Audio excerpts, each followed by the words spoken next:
over of elections. H.R. 4 is focused on overturning the Supreme Court decision Shelby County versus Holder and reinstituting federal power over state election laws. Preclearance was established in 1965 because there were blatant attempts to disenfranchise African Americans. We're not debating that today. We've made great progress since 1965. So what's the purpose of H.R. 4? H.R. 4 is a federal power grab. This bill would gut voter ID laws across the country. The bill would allow the Biden Department of Justice to veto state voter ID laws. In my home state of Wisconsin, some said common sense voter ID laws would lower turnout. They were wrong. In 2020, Wisconsin had the fourth highest voter turnout in the country.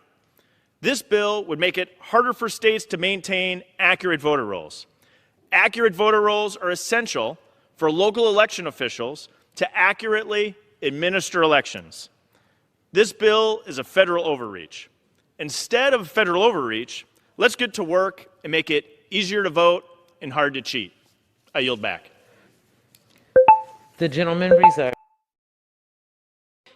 To ensure discriminatory voting laws cannot stand. There is nothing more American than protecting the right to vote. I want to thank my colleague, Congresswoman Sewell, for her leadership, thank Chairman Nadler, Speaker Pelosi, and all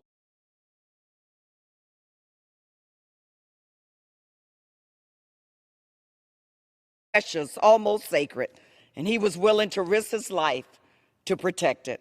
We reject the politically motivated lies that seek to undermine faith in our elections. We are the United States of America, and yes, we are the greatest nation in the world. So let's live up to America's promise once again by protecting the precious, almost sacred right to vote. Thank you, Madam Speaker. I yield. The gentleman from New York reserves. The gentleman from Ohio is recognized. Thank you, Madam Speaker. I yield 2 minutes to the distinguished gentleman from California, Mr. McClintock. The gentleman is recognized. Thank you, Madam Speaker. Not long ago, our elections worked well. We maintained accurate voter registration rolls and routinely removed people who moved or died. After all of the candidates had their say, on election day, we went to our local polling place.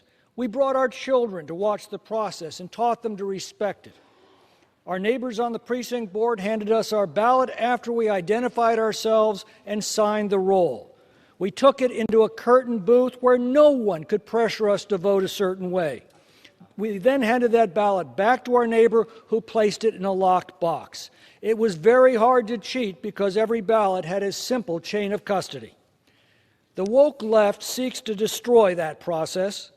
Where they control the law, registration is instant and outdated registrations are rarely removed. Ballots are sent to every name, followed by partisan harvesters to collect them. In fact, over 300 mail-in recall ballots were just found in the possession of a felon passed out in his car in Torrance, California. In fact, in California, you can print ballots on your home printer and then send them in. Ballots are no longer secret.